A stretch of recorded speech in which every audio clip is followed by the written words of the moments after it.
Muito boa tarde, sejam muito bem-vindos a esta nona sessão do segundo ciclo de webinars para a administração pública que o INA tem vindo a realizar e que decorre até amanhã, 29 de maio. Nós já estamos com a sala já bastante composta, os nossos participantes já estão a chegar, muito bem-vindos. O tema de hoje é sobre a segurança e a saúde em teletrabalho na administração pública, procurando-se debater e transmitir as orientações emitidas pelas entidades competentes para a segurança e saúde no teletrabalho. Para dar início a esta sessão, eu convido o Secretário de Estado da Administração Pública, Dr. José Couto.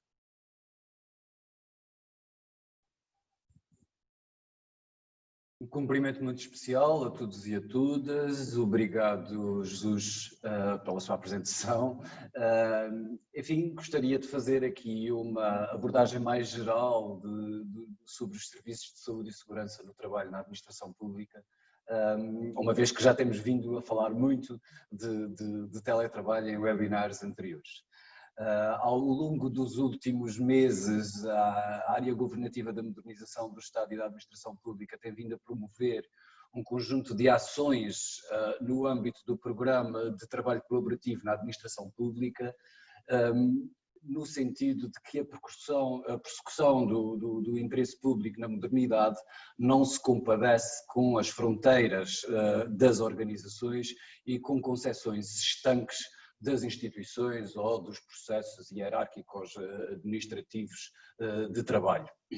Aliás, a própria concepção transversal desta área governativa, diria, pretende justamente otimizar estas dinâmicas de trabalho colaborativo e cooperativo de vários dirigentes e funcionários.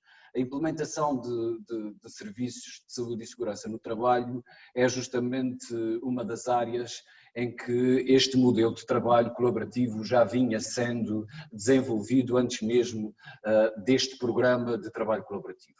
Na verdade, a resolução do Conselho de Ministros que aprovou o Plano de Ação em Saúde e Segurança no Trabalho já previa uma rede colaborativa constituída pela EDGAEP, pela ACT, pelo INA, pela Direção-Geral de Saúde, pelas várias secretarias-gerais e, portanto, já havia aqui nesta específica área uma certa tradição de trabalho colaborativo.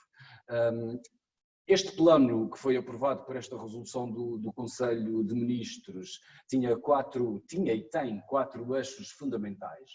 O primeiro dos quais, implementar serviços de saúde e segurança no trabalho em toda a administração pública durante o ano de 2020, é este o nosso objetivo fundamental. Em segundo lugar, capacitar os serviços públicos, trabalhadores e dirigentes para esta implementação e executar planos de saúde e segurança ocupacionais, desenvolvendo e testando e replicando medidas inovadoras neste domínio. Em primeiro lugar, a implementação de serviços de saúde e segurança foi no trabalho na administração pública, dependeu do necessário diagnóstico que já existe e, portanto, saber o que é que já existia, o que é que faltava fazer e de como é que está a funcionar o que já existe. E depois foi preciso encontrar um conjunto de modelos de organização desses serviços de saúde e segurança, bem como os pressupostos da sua implementação, para perceber o que faz sentido e quando faz sentido recorrer a serviços internos, dentro de uma determinada entidade ou estrutura, de serviços comuns a várias estruturas, ou até serviços comuns a vários ministérios ou áreas governativas, ou até mesmo quando se apenas justifique serviços externos, quando se demonstre que na prática é o que faz sentido. A este propósito e no âmbito do programa colaborativo já foi publicado um guia neste contexto de pandemia de saúde e segurança em teletrabalho, e também um guia através de fluxogramas muito simples que permitem de alguma forma a cada entidade perceber qual é que é o modelo que faz sentido e que melhor se adequa ao seu caso concreto. Este guia já está publicado na página da DGAEP e do INA e creio que na própria página da ACT, e exortaria as próprias entidades à sua consulta, pois oferece um conjunto de indicadores e um conjunto de orientações muito simples que fazem a entidade melhor perceber quais são as melhores opções de gestão que pode tomar. Em segundo lugar, também já está publicado em matéria do segundo eixo, da capacitação da administração pública para este efeito, o que nós entendemos é que a estratégia deve passar por qualificar paulatinamente um conjunto de recursos humanos endógenos à administração pública, para que se dependa cada vez menos do recurso a serviços externos nesta matéria, e também já está publicado, dizia, um plano formativo sobre esta matéria, que está publicado na página do INA e que foi feito pelo INA em colaboração com a ACT e com a DGAEP, e que inclui cursos de longa duração, peço desculpa, atrapalhar-me aqui com o computador, e que inclui, dizia, cursos de longa duração, cursos de formação inicial, que são os mais importantes, digamos assim, de técnicos superiores em saúde e segurança no trabalho, mas também cursos de formação para os representantes do empregador e dos trabalhadores que forem designados para o desenvolvimento de atividades em serviços de saúde e segurança, e também cursos de curta duração, como sejam os de ergonomia e teletrabalho, cursos de formação de prevenção de riscos psicossociais em teletrabalho e enfim, uma panóplia de ações formativas e de cursos, chamando a atenção que já há inscrições abertas para estes dois cursos a que me referi. Enfim, dado que o tempo é curto, dizia que no terceiro eixo de implementação de projetos experimentais no âmbito do CIGEP, foram desenvolvidos vários desses projetos que podem agora ser disseminados e replicados por toda a administração pública e são tão vastos como em matéria de sistema de gestão de acidentes e doenças profissionais, quer nos regimes de ausência por doença de curta duração, quer ainda no controlo de assiduidade para a doença e acidentes de trabalho. Portanto, há aqui todo um contexto que nos leva também a discutir o assunto em matéria de teletrabalho. Já sabemos que a administração pública, dado o atual contexto, esteve nos últimos tempos em teletrabalho. Foi preciso aqui encontrar guias, quer de riscos psicossociais, quer de teletrabalho, onde se prevê quer a própria a armação da estação de trabalho, quer um conjunto de outros conselhos, diria assim, ou de outras orientações muito simples, para que em matéria de teletrabalho os trabalhadores pudessem ter um conjunto de cuidados que diminuíssem os riscos do trabalho nesta modalidade, quer promovessem o seu próprio bem-estar. E, portanto, diria a este propósito que esta é uma matéria, enfim, para concluir, que já se encontrava no centro das preocupações do programa do governo e que o atual contexto veio apenas reforçar as necessidades neste âmbito e que foi isso que tentamos fazer neste tão curto espaço de tempo em que os desafios são cada vez maiores.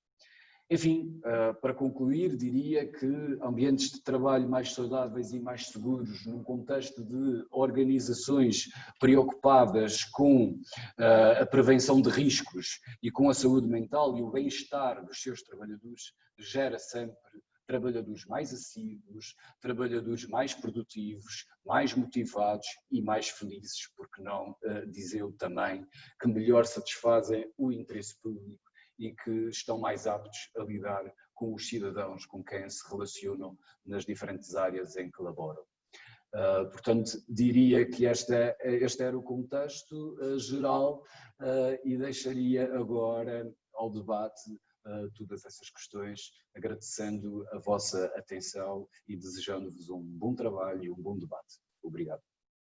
Muito obrigada, Sr. Secretário de Estado. Vamos então começar o debate sobre o tema da segurança e saúde em teletrabalho na administração pública. No painel de conferencistas temos connosco hoje o Dr.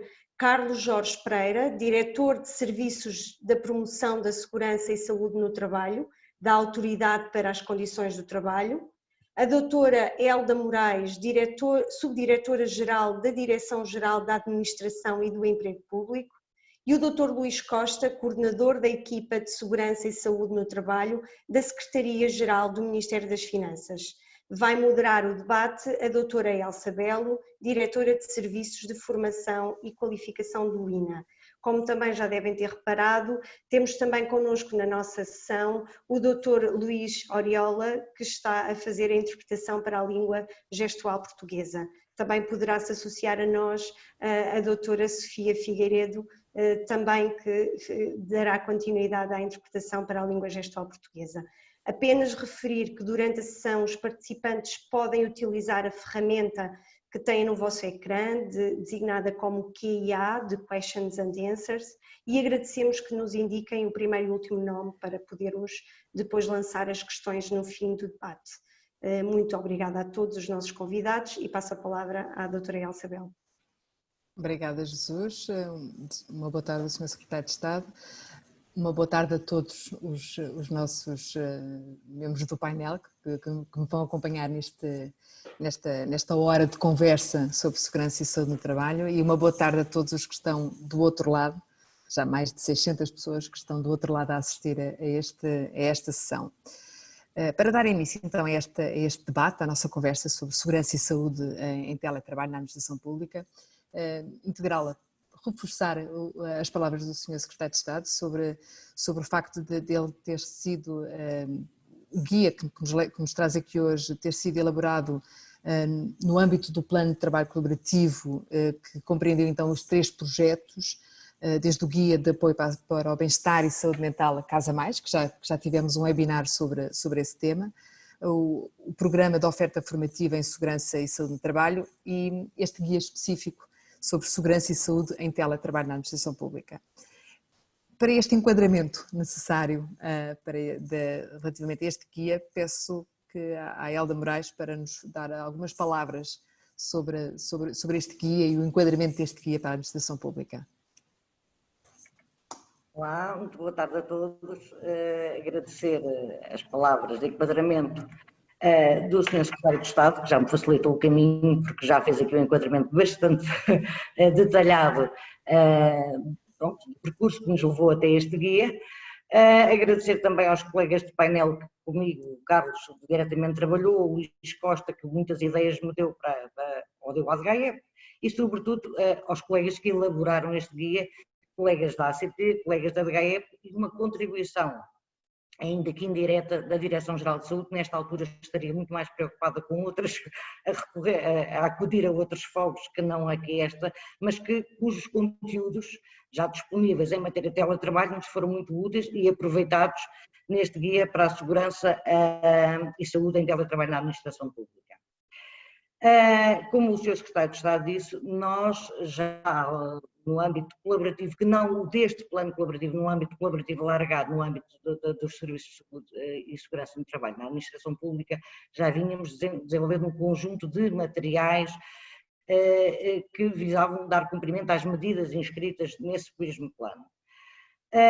Isso é certo que em sede de segurança e saúde no trabalho, digamos, tradicionais, já tínhamos produzido alguma coisa. Teletrabalho, porque não era uma modalidade de prestação de serviço largamente ou amplamente seguida na administração pública, o cuidado, ou digamos assim, a produção de conteúdos não era tão alargada. Esta situação pandémica colocou-nos perante um facto consumado que tínhamos toda a nossa administração em casa. E então transferiu-se o lugar de risco. O lugar de risco não eram os riscos dos locais tradicionais, os locais de trabalho, mas sim as próprias casas das pessoas. Então houve que rapidamente, com a tempestividade possível, porque tudo isto implica perceber primeiro o que é que está a acontecer, como é que está a acontecer e como é que vamos antecipar, cá está, tentando mitigar alguns riscos que possam mesmo dentro da casa das pessoas acontecer, tentar mitigar esses riscos. E, portanto, este trabalho, este guia, visava dar uma primeira resposta. Sabemos, temos todos consciência, quem o elaborou tem consciência que não é um trabalho acabado, completo, mas foi aquele que, com a tempestividade que se impunha, procurou responder a um problema específico que tinha sido, desde logo, detectado no despacho da Sra. Ministra. A Sra. Ministra, quando ao despacho, diz: atenção, instrumentos de apoio aos serviços para se organizarem e também em matéria de segurança e saúde do trabalho. Ora, matéria de segurança e saúde do trabalho, estando nós todos em casa, só podia ser em teletrabalho.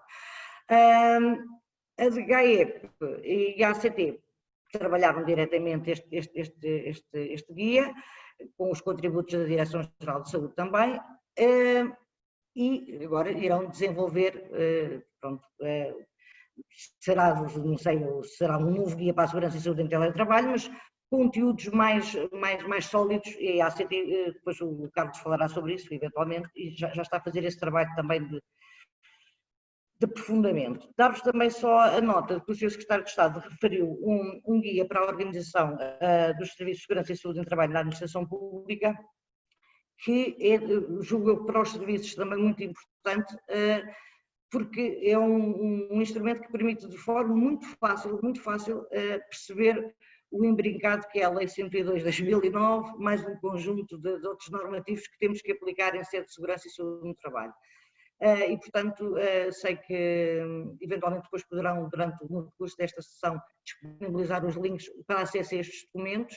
Dizer também que é no âmbito deste período de contingência que todos vivemos, e agora com vista a enquadrar o eventual regresso paulatino ao trabalho, ou seja, ainda não sabemos muito bem para onde vamos, mas sabemos que vamos começar a mexer-nos para algum lado. Temos também já, a GAEP tem, e também eu peço depois ao INA se fará o favor de disponibilizar, um novo enquadramento para os planos de contingência, que também incluem matéria de segurança do trabalho e, portanto, também poderá ser útil para os serviços. Eu, se calhar, ficava por aqui em termos de enquadramento e... Muito obrigada. Muito obrigada pelo seu enquadramento, por esta visão mais holística sobre onde é que este guia se integra e esta necessidade destas matérias de segurança e saúde no trabalho para a administração pública. Dirijo agora a palavra ao Carlos Pereira para um entendimento do que é esta questão do teletrabalho e o que é o trabalho a partir de casa.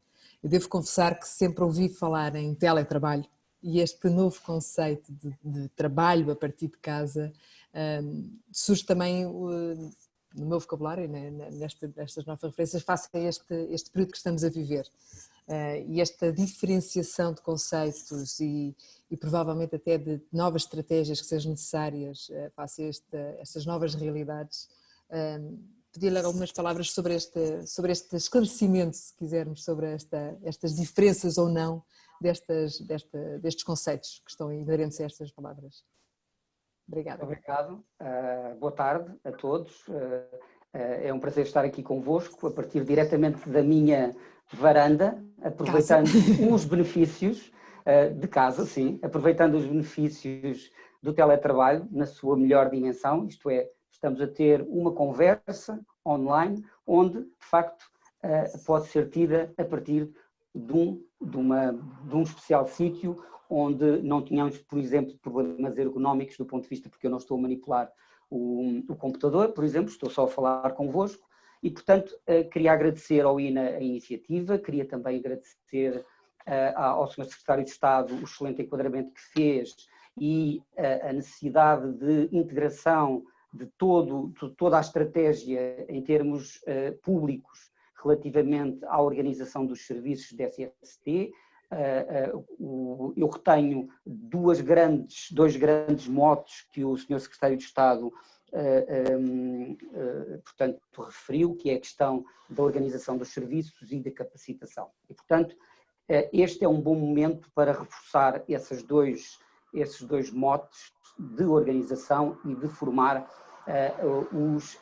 os trabalhadores públicos e os dirigentes públicos, porque, como sabemos, obviamente que tem que estar tudo integrado e as lideranças de topo têm que estar plenamente envolvidas nestes processos, que são processos de mudança e que, obviamente, faz sentido que sejam adotados de cima para baixo e não de baixo para cima. Relativamente à questão que a Elsa colocou, de facto, teletrabalho, trabalhar a partir de casa. No fundo, a grande diferença que podemos dizer que existe e que penso que todos partilharemos será a questão do planeamento. O teletrabalho pressupõe um planeamento por parte da organização, seja ela pública ou privada, no sentido de equacionar face às tarefas que tem que realizar e à missão que tem que realizar, no caso dos organismos públicos, qual é, digamos, a forma como pode organizar em termos de trabalho presencial e em termos do teletrabalho. E, portanto, quando em situação de pandemia tivemos uma situação em que a maioria dos trabalhadores públicos foi, digamos, transferida para o seu local de trabalho sem o seu acordo, porque, como sabemos, um dos pressupostos do teletrabalho em termos jurídicos é, no fundo, o acordo entre empregador e trabalhador, existindo também algumas especificidades que eu penso que neste momento não importa dissecar, mas de qualquer forma o princípio do planeamento e o princípio do acordo para a prestação do trabalho em teletrabalho é de facto uma diferença que faz a diferença do ponto de vista, nomeadamente, de encontrar os meios necessários para assegurar que os trabalhadores em suas casas possam trabalhar da melhor forma para si e, obviamente, para a organização para a qual trabalham. E, portanto, esta diferença entre aquilo que é o teletrabalho e o trabalhar a partir de casa parte, sobretudo, a este nível do planeamento e ao nível, no fundo, deste acordo entre empregador e trabalhador. E, portanto, esta é uma dinâmica que, de facto, nós temos que aproveitar em termos futuros. Isto é, a circunstância de estarmos neste momento a falar de teletrabalho ou de trabalho a partir de casa é, de facto, algo que surgiu porque tivemos uma circunstância especial, mas é algo que surge como, digamos, um caminho para o futuro em termos de administração pública. Como sabemos, da parte do Governo, nomeadamente da Ministra Alexandra Leitão, há a intenção do Governo de que os trabalhadores públicos possam, em situação de pós-pandemia, poder, no fundo, pelo menos um quarto deles, 25% deles, poder exercer as suas funções, desde compatíveis, obviamente, em situação de teletrabalho. E, obviamente, isto implica um reajuste do nosso mindset, não só em matéria daquilo que é a pandemia, do que é a Covid-19, mas também a forma como pensamos o serviço público em termos daquilo que queremos dar aos nossos clientes, aos nossos utentes, e daquilo que as organizações podem trazer também para os seus trabalhadores em termos da compatibilização com a vida profissional e a vida familiar portanto, e pessoal. E, portanto, esta questão é particularmente importante. Há uma outra dimensão que eu me esqueci de referir e que provavelmente o Luís também irá abordar de uma forma mais aprofundada, que é o facto de o trabalhar a partir de casa é o trabalhar a partir de casa com um conjunto de condicionalismos associados ao facto de termos crianças em casa, de termos eventualmente os nossos pais em casa, de termos um conjunto de solicitações que de alguma forma também confluem para uma maior complexidade deste trabalho a partir de casa, por contraposição ao mero teletrabalho, que no fundo não implica todas estas dimensões, nomeadamente a questão de termos um conjunto de solicitações em termos familiares, em termos da própria casa, que obviamente nos trazem desafios enormes em termos da compatibilização do trabalho a partir de casa com as nossas obrigações familiares e obviamente com o nosso compromisso com a organização.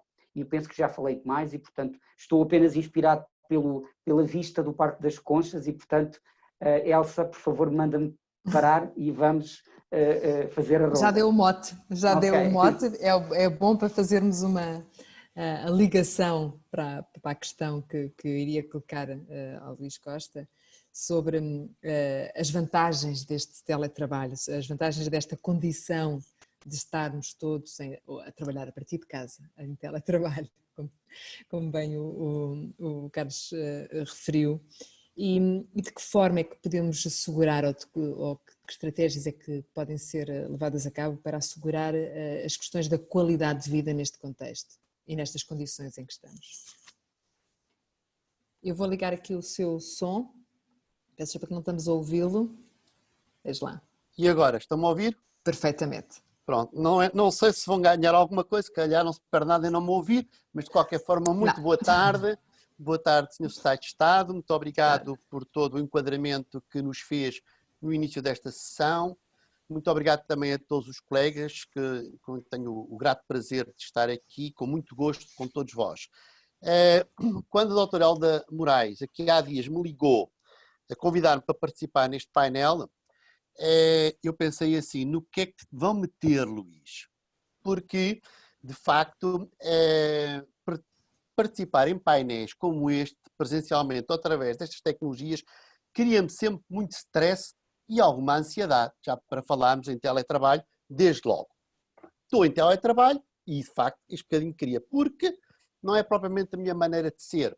Eu gosto mais de ser um técnico que me resguarde mais e que gosto de fazer mais o meu trabalho tranquilamente, do que ter que dar a cara para poder partilhar algumas coisas convosco. Mas faço com muito gosto e certamente darei aqui o meu melhor, porque tudo o que nós queremos, penso eu, tudo o que nós queremos é chegar, como se costuma dizer, a uma ditosa velhice, eu já estou a caminhar para lá, em boas condições físicas e psicológicas. E se isso acontecer, quando lá chegarmos, não só vamos gastar menos dinheiro na farmácia, menos dinheiro nos médicos, vamos ter melhor qualidade de vida e vamos subcarregar muito menos o nosso Serviço Nacional de Saúde.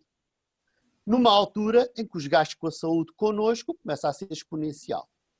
Por isso, de facto, olhar para a Segurança de Saúde no trabalho, desde logo, e sempre foi, e a lei, a nossa é 102 de 2009, mas já temos leis muito mais antigas que devemos aplicar, de facto, um grande investimento. Não é despesa, é um grande investimento, porque estamos a investir em todos nós. E nós não somos pessoas separadas. Eu não sou o Luís aqui que está aqui a trabalhar convosco, a partilhar convosco umas ideias sobre segurança de saúde no trabalho. Depois o Luís que em casa é marido, é pai. A propósito, o Carlos Pereira está a trabalhar na sua magnífica varanda.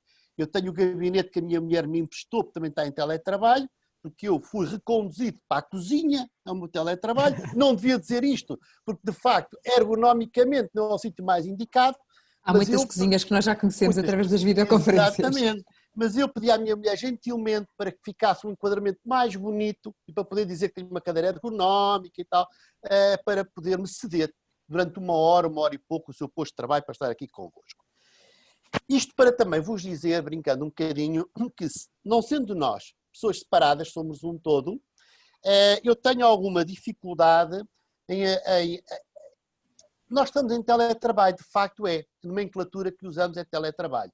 Mas em bom rigor será, é uma questão que eu deixo ficar no ar, será, porque é um tempo muito especial, de facto é um tempo muito especial. Não temos experiência nenhuma deste tempo e esperemos que a nossa experiência fique por aqui quando este senhor vírus resolver deixar-nos. E depois, sim, se este modelo vier a ter futuro na administração pública, eu também espero que sim, tem muitas vantagens do meu ponto de vista, então teremos a oportunidade depois de falar verdadeiramente em teletrabalho e também fazer uma avaliação deste tempo em que temos estado aqui confinados em casa, em que eu estou convencido que os serviços têm respondido na perfeição aos desafios que se colocam, mas não nos esquecemos que este teletrabalho, desde meados de março, é um teletrabalho muito especial, porque ele tem a sua envolvência. E não nos podemos esquecer desta envolvência. Desde logo, ansiedade. Estamos todos ansiosos, não vale a pena dizer o contrário. Estamos ansiosos porque os nossos projetos ficaram em stand-by, porque não sabemos o que vai acontecer no futuro muito próximo, porque alguns já têm muitas saudades de voltar ao seu posto de trabalho, à sua normalidade familiar, dos amigos, de lazer e da nossa própria vida. Mas também, além da ansiedade, temos medo. Não vale a pena dizer o contrário. Eu tenho medo de ser contagiado, eu tenho medo de contagiar a minha mulher, os meus filhos, a minha netinha, já agora aproveito para dizer isto, não é? Tenho medo de contagiá-la. Portanto, nós temos medo de nos contagiar e de contagiar os outros. Só estas duas dimensões já seriam mais do que suficientes para nós refletirmos que isto é um teletrabalho muito, muito especial. Mas para além disso, nós temos aqui assim uma liturgia complicada e que temos que saber geri-la, que é a liturgia das saídas. Ora veste roupa para sair, ora veste roupa para estar em casa, ora calça sapatos da rua, ora calça sapatos de casa. Mas não é só isso. Nós estávamos habituados a sair e a entrar naturalmente. É também a liturgia, por exemplo, das compras. Vamos às compras, é máscara, é 1,5 metro de distanciamento na rua, é 2 metros lá dentro, é as filas, é o compasso de espera que tem que ser sereno, as farmácias, etc. Não é só isso. É também, como o Carlos Pereira aqui há pouco falou, o apoio aos nossos pais idosos. Aos nossos pais idosos. Que é muito importante. Eu perdi o meu pai no final do mês passado, tenho a minha mãe com 87 anos, a necessitar de apoio do filho, de uma palavra de apreço, num ombro, de um abraço, que não há. Mas também precisa de compras. Também precisa que se cuide da casa dela, que ficou sozinha. Como ela diz, perdeu o companheiro de mais de 70 anos de vida. Ora bem, tudo isto interfere diretamente connosco. E é preciso, muitas vezes, olharmos para os pormenores, para deixar cair os pormenores das pequenas quesílias, das pequenas coisas que acontecem no dia-a-dia, da cadeira que não é muito boa, da secretária que não é a mais indicada, porque de facto temos de olhar aqui um bocadinho para os pormenores. E não é só os idosos que temos que dar conta. Também o Carlos falou, são os nossos filhos. Eu já não tenho os filhos em casa, nesse aspecto estou poupado, mas quem os tem a vantagem de os aproveitar melhor, isso é uma outra vantagem, mas de facto crianças, adolescentes e jovens precisam de apoio. Precisam de apoio não só nos estudos, mas também noutro tipo de apoio. Precisam, naturalmente, que os pais dominem um bocadinho estas tecnologias para poderem estar ligados aos desafios que a própria escola hoje os coloca. E, finalmente, não nos podemos esquecer que o confinamento que nos levou a estar, este confinamento levou-nos a estar muito tempo em casa, uns com os outros. E o desgaste que, naturalmente, essas situações nos podem causar. Portanto, eu nesta primeira abordagem ficava por aqui, para percebermos que é muito mais que teletrabalho que estamos a falar. De facto, é muito mais. Depois podemos falar de algumas vantagens que as há, e há muitas. Desde logo, e deixo ficar aqui uma abertura, para se houver tempo para isso, dos movimentos pendulares, que deixámos de o fazer. No meu caso, eu poupo 2 horas por dia, porque moro na parede e trabalho na Praça do Comércio. Portanto, este movimento pendular é 1 hora para cada lado, são 2 horas por dia. Meus caros amigos, o que é que se pode fazer em 2 horas? E não é mais trabalho. Porque ainda ontem, numa entrevista do anterior ministro Vieira da Silva, do ex-ministro Vieira da Silva, muito bem feito, ao Jornal de Negócios, a preocupação do ex-senhor ministro era que há muita gente, penso que ele estava a referir mais ao privado, que por estar em teletrabalho trabalha 12 horas seguidas. Isso não pode acontecer. De facto, não pode acontecer. Nossa jornada de trabalho, 7 horas, deve ser cumprida. Bom, estávamos um longo depois debate também sobre essa matéria. Portanto, ficaria por aqui, não nos esquecendo que o tempo que ganhamos logo com os movimentos pendulares, mais os benefícios que eles trazem, também podemos vir a falar sobre eles mais à frente, permite-nos logo criar um conjunto de vantagens no nosso dia-a-dia. Uhum. Está bom assim para já? Está excelente. Muito obrigada. Nada. Então, para uma segunda ronda, para mantermos aqui o ritmo de questões a colocar, coloco a questão à Elda, volto aqui outra vez ao início. Como é que se integra este guia no âmbito mais alargado do Plano de Ação para a Segurança e Saúde no Trabalho na Administração Pública 2020? Está sem som. Peço desculpa, veja lá. Já está. Agora Já está. Bom, isto enquadra-se de uma forma muito natural. É óbvio que no âmbito do Plano para a Segurança no Trabalho estão previstas, e eu vou-me escusar de enunciar outra vez, porque o Sr. Secretário de Estado, na sua apresentação, explicou bem quais eram os eixos, as medidas, e este guia para a segurança e saúde do teletrabalho na administração pública, não sendo um produto, digamos assim, expressamente previsto neste plano, quando o que nós queremos é implementar uma das medidas, é criar serviços de segurança no trabalho, garantir em todas as áreas governamentais, em todos os serviços, a implementação destes serviços. Este é mais um produto que ajuda e apoia os serviços na implementação que a lei lhes impõe. E, portanto, é uma maneira de facilitar aos serviços essa implementação e, portanto, encaixa-se aqui com... É uma decorrência lógica, portanto, é uma decorrência lógica do próprio plano.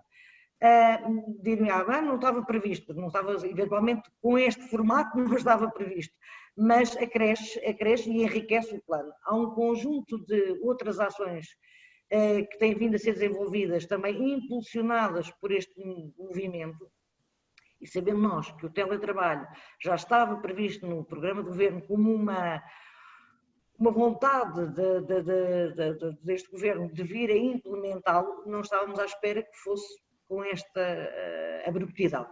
Sendo certo que, como também já o Carlos disse e o Luís Costa também referiu, isto não é o verdadeiro teletrabalho. E, portanto, a avaliação que vamos fazer, e a DHEP vai fazer essa avaliação do impacto Covid, digamos assim, nos modelos de organização de trabalho, que não foram só teletrabalho, o trabalho à distância, para quem não podia fazer teletrabalho e não podia permanecer nas instalações, ainda assim houve algum outro tipo de trabalho à distância, e isso vai ser engraçado perceber como é que as organizações se redesenharam para, em tão curto espaço de tempo, manter toda a gente a trabalhar empenhadamente e motivadamente, e vai ser uma avaliação muito curiosa, e uma avaliação que também vai contribuir, vai entroncar neste plano para a segurança e saúde no trabalho. Vamos descobrir modelos que nos permitam ter melhores ambientes de trabalho mais saudáveis e, como dizia o Sr. Secretário de Estado, que tornem os nossos trabalhadores mais felizes, que é muito importante também. Para além de dar também aqui uma nota, que já temos agendada a reunião com a Ordem dos Psicólogos e vamos agora tentar ver de que forma em conjunto, e se calhar também com a Academia, ainda estamos numa fase muito exploratória, mas procurar aqui fazer uma avaliação de riscos psicossociais na administração pública, que também nos vai permitir, cá está, garantir uma maior segurança e uma maior saúde, mais que não seja saúde emocional dos nossos trabalhadores na administração pública. Ou seja, há aqui um conjunto, há um caminho que se vem fazendo, às vezes até mais explotado abruptamente por este Covid, que vai enriquecer o plano, que tinha aquelas medidas muito certinhas, muito heterodoxas, e que agora de repente teve que dar aqui uma volta muito grande. Dizer que há uma mobilização, e eu acho que a administração pública toda, mas toda, está de parabéns, há uma mobilização geral de todos os serviços para, numa lógica colaborativa, acudir às maiores premências destes novos tempos, e em reforço da capacitação que o Sr. Secretário de Estado dizia, e bem, que é preciso, nós temos dizer aos serviços, têm que ter segurança e saúde no trabalho, ok? E onde é que nós temos as ferramentas? Quem é que nos forma? Isto custa dinheiro, o INA ajuda, quem ajuda mais? E devo dizer que, para além do plano de formação do INA, que em colaboração com a ACT foi rapidamente elaborado e já está aí já está, se calhar não tivéssemos tido esta provocação, não tínhamos tão rapidamente tido este plano. Foi o fósforo. Mas dar-vos nota também que, e a ACT também o sabe, que, por exemplo, a ANQEP, a Agência Nacional para a Qualificação e Ensino Profissional, também já está a desenvolver uma unidade de formação de curta duração para responder a estas questões da segurança no trabalho, designadamente teletrabalho, porque vê que vamos ter no mercado, estamos a criar esse mercado e essa necessidade, e já está toda a gente mobilizada, e a ACT também participa neste trabalho, a DGS também participa neste trabalho, o INA também sei que foi convidado a participar, e portanto também participará, e portanto é com grande apreço que eu vejo esta mobilização da administração pública para responder em tão curto espaço de tempo, e cá está numa matriz completamente transversal, aqui um é subdiretor, outro é diretor, outro é secretário-geral, outro é técnico, e tudo põe a mão na massa e dá o seu melhor, e os resultados estão à vista. Este plano colaborativo é prova disso, e os trabalhos que já, a partir disso já estão na forja e já estão em curso, já à margem do plano colaborativo, mas em desenvolvimento das ideias ali, das sementes ali lançadas, vai dar frutos a muito curto prazo, não tenho dúvida. Também não tenho dúvida. De facto, a administração pública está em modo de trabalho colaborativo e só assim é que nós de facto conseguimos crescer e desenvolver-nos. A Elda falou-nos aqui dos serviços de segurança e saúde no trabalho, e é a questão que eu coloco ao Carlos Pereira, que faz aqui mais uma vez o mote, estamos aqui completamente alinhados, estamos aqui em perfeita sintonia. Qual é a importância que estes serviços têm no contexto atual? Obviamente já tinham essa importância, já daí estarem previstos e a sua implementação, mas face a estes desafios, e estando eles previstos na resolução do Conselho de Ministros 28 de 2019, a medida 1 para este plano de ação, que prevê criar ou reforçar estes serviços, face a este contexto, qual é a importância que eles ganham e como é que eles podem vir a ser de facto implementados? Pela questão. Em relação à medida 1, portanto, a medida 1, por alguma razão, é a medida 1, porque ela, no fundo, é a raiz de todos os bens, porque é a partir desta organização dos serviços que nós conseguimos, no fundo, disseminar culturas de prevenção e culturas de segurança e saúde no trabalho que não sejam meros episódios de ações pontuais. De ações pontuais, isto é, porque as ações pontuais são elas também muito importantes, mas é importante perceber o papel de cada uma delas. Uma coisa é uma estrutura que funciona com um objetivo permanente e de contínuo desenvolvimento em matéria de segurança e saúde no trabalho. Outra coisa são ações pontuais que ajudam na melhoria do conhecimento sobre segurança e saúde no trabalho, mas que de alguma forma não estruturam uma abordagem futura e uma estratégia futura relativamente à priorização da segurança e saúde no trabalho no âmbito da gestão das organizações, nomeadamente das organizações públicas. E, portanto, esta medida de facto é muito importante, já era importante há muito tempo e é ainda mais importante num contexto em que temos reavaliações de risco que temos que fazer no âmbito da exposição a riscos biológicos, porque sendo um vírus, obviamente, digamos, os planos de contingência das organizações devem ser, no fundo, elaborados em articulação e com a integração dos serviços de segurança e saúde no trabalho, e como sabemos, em muitas organizações isso não aconteceu, isso não diminui o valor desses planos de contingência, mas de qualquer forma, o facto de termos uma organização que tem serviços de segurança e saúde no trabalho faz com que esses planos de contingência estejam, no fundo, integrados com outras dimensões do risco, que importa sempre equacionar quando estamos a falar de uma visão holística da segurança e saúde no trabalho.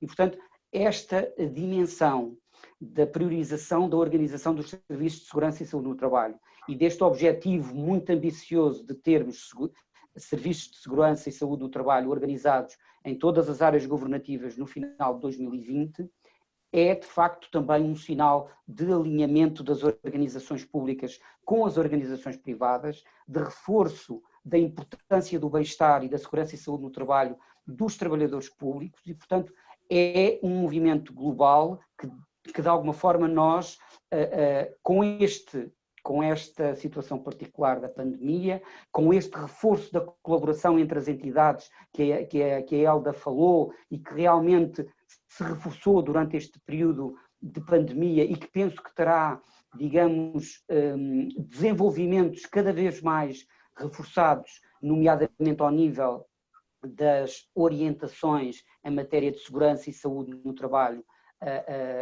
em termos de teletrabalho. A Elda falou, no fundo, que o trabalho que foi desenvolvido das orientações sobre teletrabalho, no fundo, é um primeiro ensaio para um desenvolvimento mais substancial de orientações articuladas entre as várias entidades que, no fundo, que procuram reforçar estas dinâmicas preventivas em matéria de teletrabalho, permitem de facto criar caminhos para o futuro que passem a tornar o teletrabalho uma opção normal de gestão e não uma opção extraordinária de gestão. E para isso não se pode, obviamente, desintegrar toda a dinâmica associada dos serviços de segurança e saúde no trabalho. Queria também só referir aqui um aspecto que me parece importante relativamente à organização dos serviços de segurança e saúde no trabalho. Por vezes, nós temos a tentação de pensar que os serviços de segurança e saúde no trabalho criam-se e, de repente, começa-se a fazer tudo. O que é importante perceber no âmbito da administração pública, e não só da administração pública, mas como estamos no âmbito de um plano de formação, de um plano de SST na administração pública, criado pela Resolução 28 de 2019, é que de facto é um trabalho em contínuo. É um trabalho que de facto obriga a uma continuidade, a uma renovação da prioridade destas abordagens preventivas e, portanto, não é um trabalho que se esgota em 2020, alcançando a constituição dos serviços de segurança e saúde no trabalho na administração pública em 2020, será sempre um trabalho em crescendo. E nós só conseguimos, de facto, crescer na administração pública em termos de segurança e saúde no trabalho se tivermos um processo de capacitação para a estruturação dos serviços de segurança e saúde no trabalho. E nesse aspecto destaca aquilo que o Secretário de Estado já referiu e que a ACT considera absolutamente transversal a esta estratégia de permanência dos serviços de segurança e saúde no trabalho, que é a capacitação através da formação de técnicos superiores de segurança no trabalho que possam, no fundo, iniciar este processo de mudança de chip na administração pública em matéria de segurança e saúde no trabalho. E desculpem se falei demais, mas é de facto também um momento que me deixa bastante entusiasmado e bastante feliz, usando também as palavras do Sr. Secretário de Estado, porque é de facto a felicidade que pretendemos. A segurança e saúde no trabalho, obviamente, tem uma projeção no nível de felicidade que nós temos enquanto trabalhadores e enquanto cidadãos. E, portanto, é estas dimensões que nós não podemos descurar. Muito obrigado. Muito obrigada. Para uma última questão, e porque ainda temos que ter aqui espaço para as questões também do público, coloco a questão então ao Luís Costa, para nos termos de testemunho do que é este trabalho no terreno que foi desenvolvido pela Secretaria-Geral do Ministério das Finanças neste contexto para a segurança e saúde no trabalho e face a esta realidade que se nos atravessou à frente. Vou ativar o seu som. Já está. Muito bem. Elsa, antes de ir diretamente à questão que coloca, que é muito pertinente, mas para pegar no fio condutor do que a Elda acabou de dizer, que o Carlos Jorge Pereira também acabou de dizer, que eu acho que é muito importante, é que a segurança, e eu vou secar um bocadinho, segurança e saúde. A segurança e a saúde, e depois já falo um bocadinho de cada uma delas rapidamente, começa com todos nós, somos todos nós. Eu acho que esta mensagem é muito importante passar. Pode haver leis bonitas, pode haver planos muito interessantes que vão ajudar, certamente vão ajudar. E muito, mas a segurança e saúde somos todos nós. Reparem, quando falamos em segurança, o que nós fazemos é tudo o que está ao nosso alcance para mitigar o risco. Porque o risco é inerente à vida humana. Nós corremos sempre riscos. Quando nos deslocamos de um ponto A para um ponto B e fazemos, por exemplo, essa viagem de automóvel, nada nos garante que não tenhamos um acidente pelo caminho. Mas usamos equipamentos de proteção individual, neste caso ao cinto de segurança. Usamos também, se quisermos, uma condução defensiva. Cumprimos a sinalética, os limites de velocidade e estamos a fazer tudo o que está ao nosso alcance para mitigar o risco. Certamente, se tivermos um acidente por nossa causa, por uma falha mecânica, ele terá muito menores repercussões. Não conseguimos evitar alguém que venha para cima de nós, mas estamos a mitigar o risco. Por exemplo, quando nós descemos uma escada, e a Secretaria-Geral do Ministério das Finanças tem escadarias muito bonitas e amplas.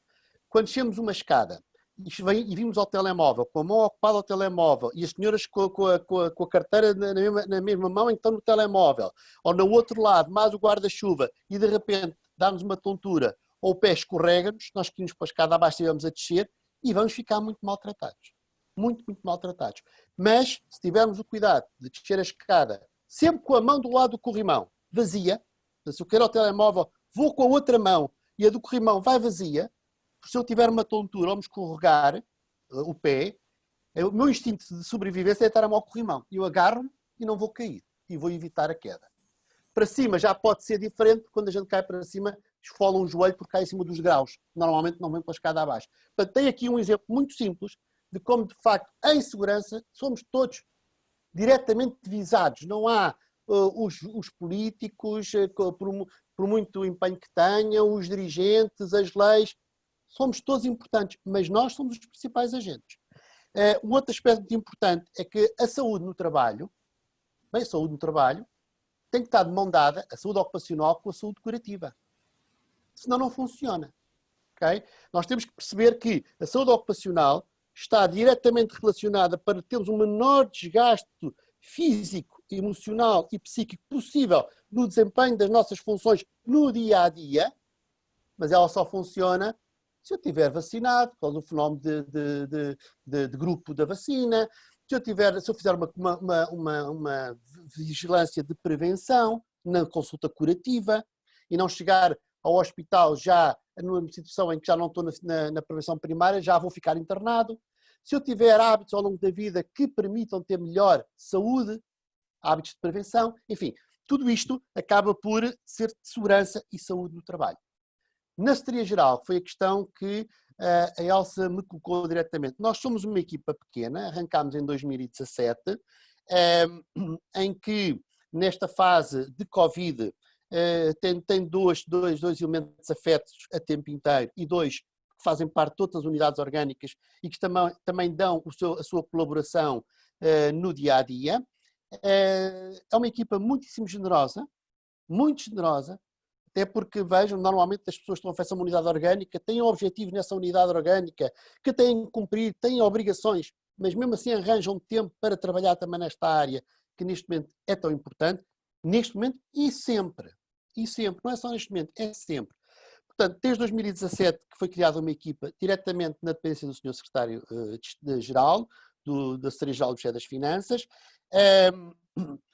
Numa primeira fase tivemos, de facto, uma preocupação de passar a pente fino aquele edifício, fazer o levantamento de todos os riscos existentes no âmbito da segurança, das partes comuns, das vias de evacuação, etc.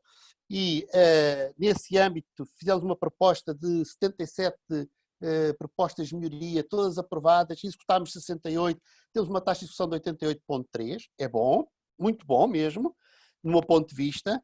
Fizemos também o levantamento no âmbito da segurança e da saúde no trabalho, de todos os postos de trabalho, de todos os riscos inerentes aos postos de trabalho. Desse levantamento surgiu uma proposta de alterações, de melhorias, propostas de melhorias. Surgiram 88 propostas de melhoria, que foram todas aprovadas e estão neste momento também em execução. E nesta fase agora mais complicada, de facto do Covid, nós tivemos a preocupação de fazermos uma apresentação em PowerPoint de teletrabalho, vocacional ao teletrabalho, o tema principal, como desempenhar em segurança e conforto do teletrabalho. E nesta apresentação falámos questões naturalmente ergonómicas, foi para todos os trabalhadores de geral, questões que têm a ver com como é que nós hoje trabalhamos, a maior parte de nós, eu diria que todos estamos em teletrabalho, acho eu, com ecrãs de visualização. Então o ecrã, que é uma ferramenta de trabalho, é extraordinariamente importante ver como é que trabalhamos com eles por causa da nossa acuidade visual, de não exagerarmos no cansaço visual. E por isso o ecrã é fundamental. Mas o ecrã sem iluminação não funciona. Portanto, as questões de iluminação são fundamentais. De preferência, temos de facto iluminação perpendicular ao ecrã, ter sempre cuidado de não ter iluminação pela frente do ecrã, porque isso vai criar naturalmente sombras, e sombra vai provocar cansaço visual. E já agora ninguém nos ouve problemas na visão mais tarde, como cataratas mais endurecidas, etc.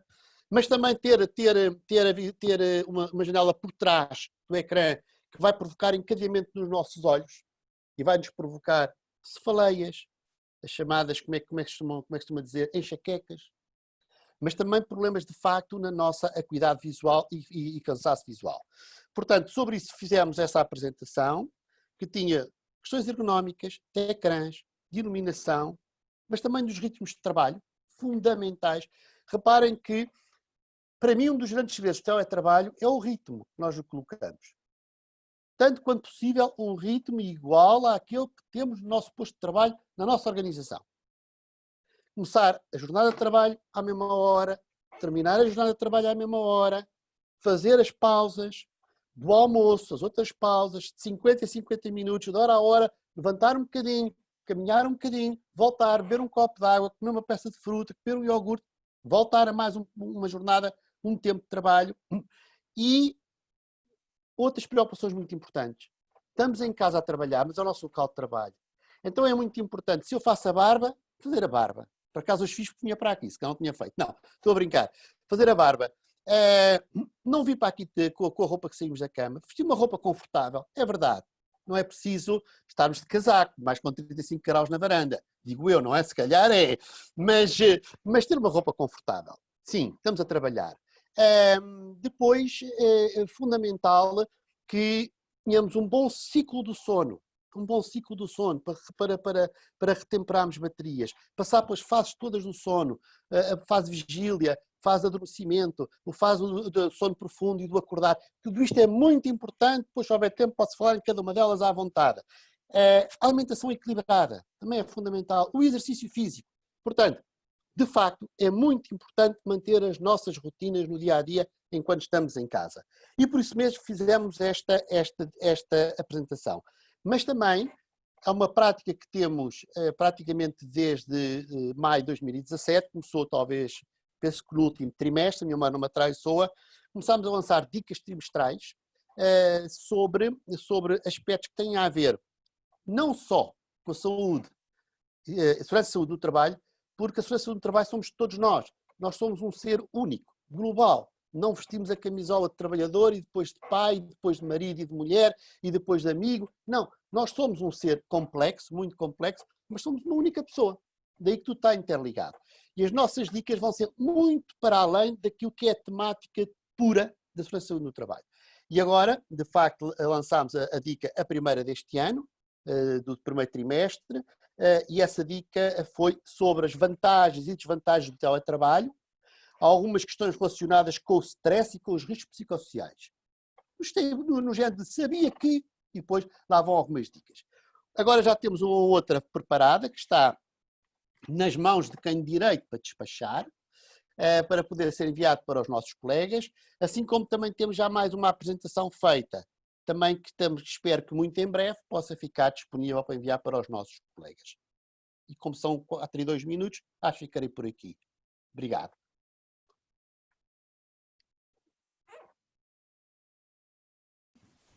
Já estou com som.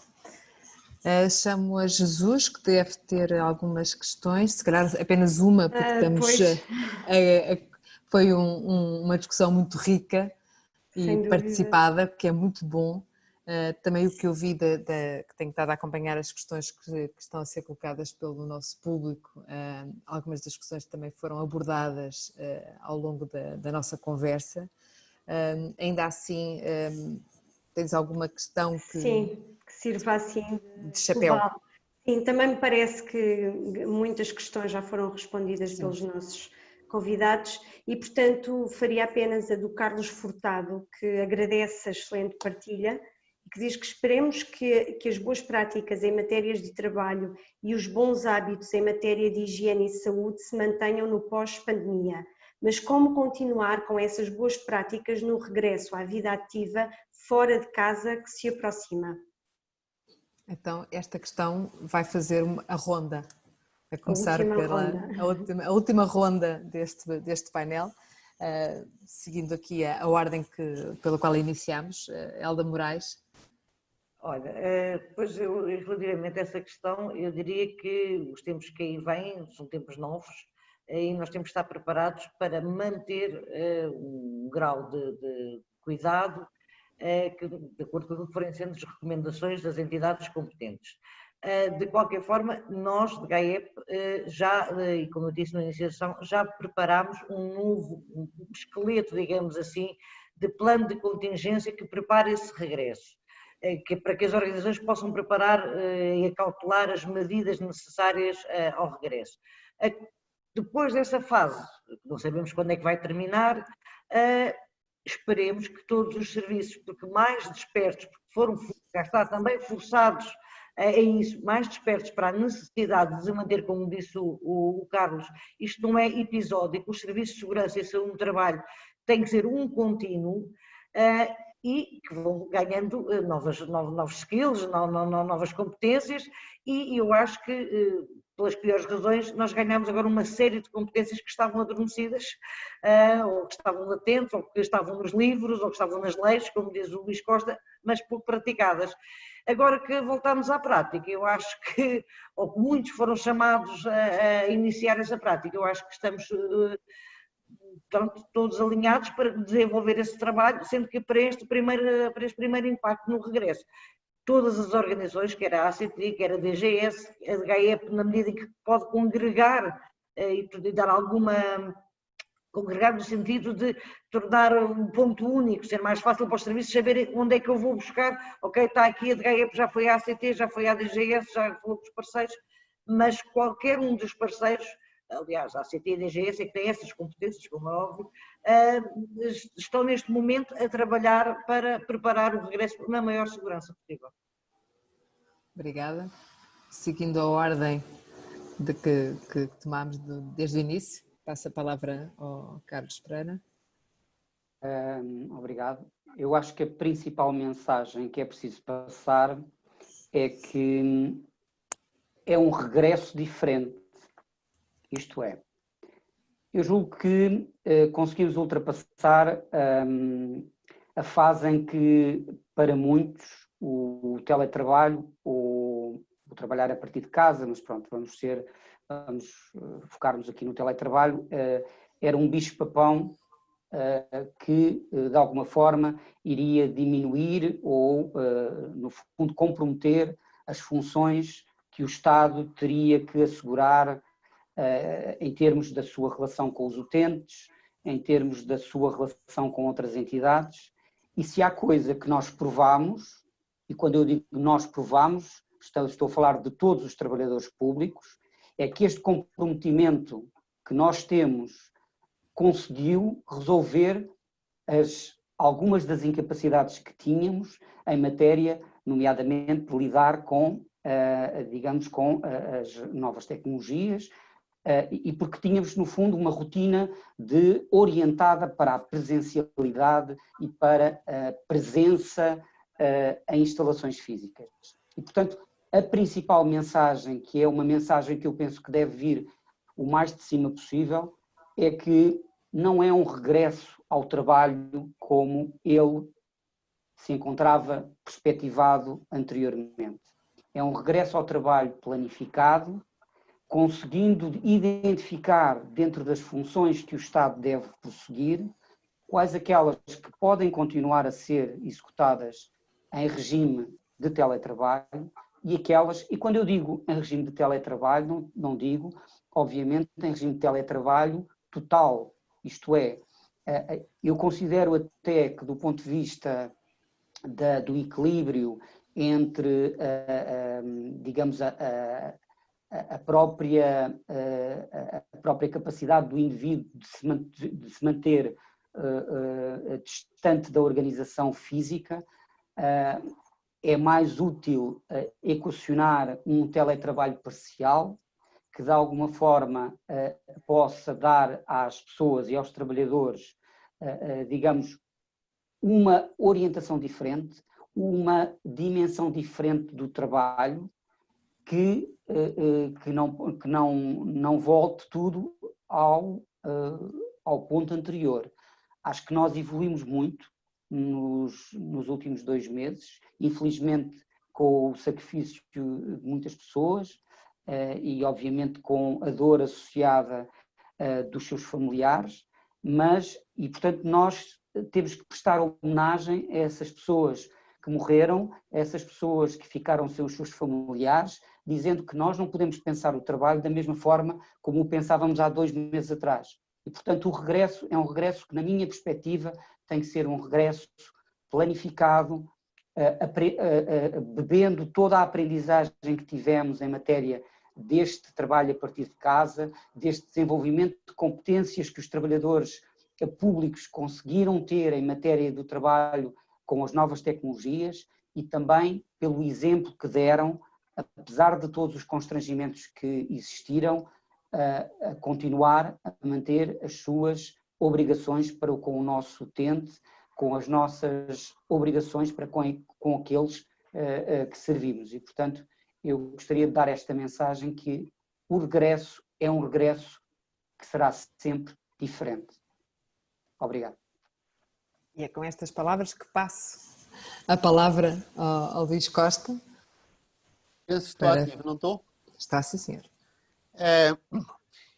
Independentemente dos planos de contingência, versão 2 que tínhamos, das orientações que existem, dos documentos que venhamos a produzir, por exemplo, a equipa de segurança da Secretaria-Geral produziu um documento que lhe chamámos pomposamente Protocolo de Segurança, em que tentámos que não nos escapasse nada para permitir uma maior segurança a quem regressa ao trabalho e, portanto, desde os 2 metros de espaçamentos junto às máquinas de snacks e de cafés, à zona do multibanco, desde as portarias e os acrílicos, às máscaras para as áreas comuns, etc. Tentámos às áreas de isolamento, ou o que é necessário estar no isolamento, os circuitos de isolamento, o que fazer em isolamento, como é. Desde isso tudo, está muito bem, mas a minha mensagem é só esta. Nós somos agentes de segurança no trabalho, somos todos. E isto é fundamental. Portanto, ninguém pode se pôr de lado à espera das orientações, porque nós dependemos todos uns dos outros. Não é possível de outra maneira. Podemos ter tudo muito organizado, mas depois se há um de nós que falha, pois esse um de nós pode ser o suficiente, neste caso, para manter uma cadeia de transmissão, neste caso, num outro caso futuro, quando este vírus estiver resolvido, e ele vai resolver-se, não tínhamos a menor dúvida disso, vai resolver-se, e portanto, e nós vamos sobreviver a este vírus, a humanidade vai sobreviver, como sobreviveu a outros vírus, por isso nós de facto precisamos muito uns dos outros. Não adianta nada, nós temos isto tudo afinadinho e depois metemos um cabide de casacos de inverno atrás de uma porta que é saída de emergência. E de repente isto está tudo a mexer e eu tenho um casaco e não consigo abrir a porta e ficamos lá todos.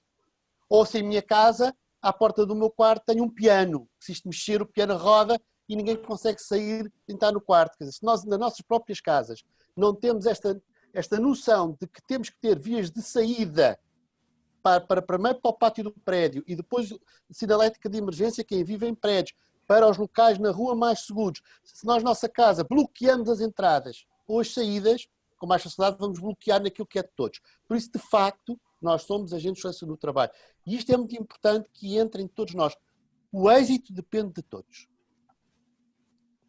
Muito obrigada pelas suas palavras, também de motivação para estarmos todos alinhados neste movimento para a segurança e saúde no trabalho e termos de facto a consciência que não compete aos outros, ou não compete apenas aos organismos, compete a nós, enquanto trabalhadores, enquanto cidadãos, assegurarmos que a nossa condição de segurança e de saúde está a ser assegurada.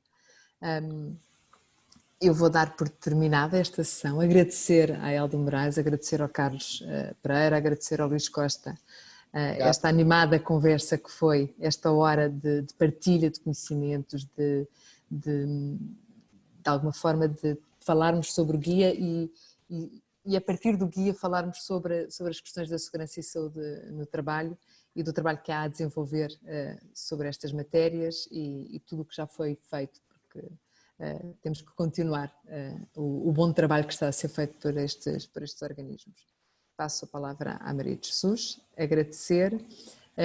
Já agora vou dizer uma pequena questão, nós colocámos os links para alguns guias que nós tivemos aqui a falar, até de forma repetida, ou seja, eu coloquei, a Jesus também colocou, portanto não é por falta de informação que vocês não vão aceder aos guias que foram aqui falados e à documentação que foi aqui referida ao longo desta sessão e que amavelmente aqui os nossos elementos do painel foram partilhando connosco de forma que nós agilizássemos essa informação.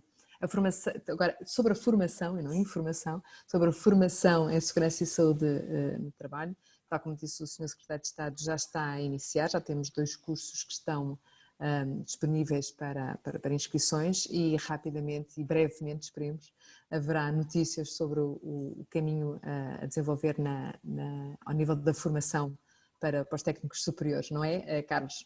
Da formação para os técnicos superiores em segurança e saúde no trabalho. É um caminho que temos todos que fazer e que já urge, de facto, concretizá-lo.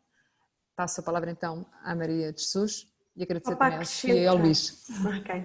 Só para acrescentar, Elsa, que as inscrições são feitas através do site do INA, portanto já podem fazer essas inscrições, e perguntar ao Dr. Luís Costa se a apresentação que ele referiu está disponível.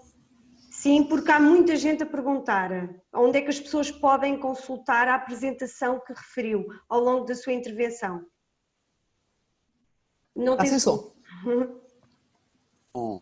Ela está disponível, pensou na nossa página da intranet da Secretaria-Geral, mas eu penso que a posso disponibilizar. Ela já não é minha, já é propriedade da Secretaria-Geral, está feita, já não é minha propriedade, sobre ela não, mas eu penso que a posso disponibilizar. Ok, então se nos enviar, tenho muito gosto nisso. Nós disponibilizaremos no site do INA, se houver esse entendimento, claro. Na página dos webinars que temos disponível no site do INA, ina.pt. Pronto, então antes de encerrar, muito obrigada, antes de encerrar eu vou pedir aos participantes para poderem fazer uma apreciação sobre esta sessão, que teve muita gente também, passámos dos 750 participantes, o que é excelente. E relembrar que os certificados, toda a gente está a perguntar pelos certificados, nós estamos a enviar, mas de facto tivemos 2 ciclos de webinars, no total são 20 sessões, é muita gente e portanto agradecemos e apelamos à vossa compreensão, mas se por algum motivo depois acharem que se perdeu, por qualquer motivo, enviem-nos um e-mail para cursos@ina.pt, ok? E, portanto, aí já é um esclarecimento, porque há muita gente a perguntar sobre isso. Outra questão é que nós disponibilizamos ao longo destes webinars as gravações que podem rever de outros e este também vai estar disponível no nosso canal do YouTube. Agradecer uma vez mais a presença de todos e por terem aceito o nosso convite e pela partilha destes conhecimentos tão enriquecedores e avisar que amanhã será a última sessão deste segundo ciclo de webinars e que se realiza amanhã numa outra sala às 15 horas e terá como tema a autoavaliação da cultura de inovação.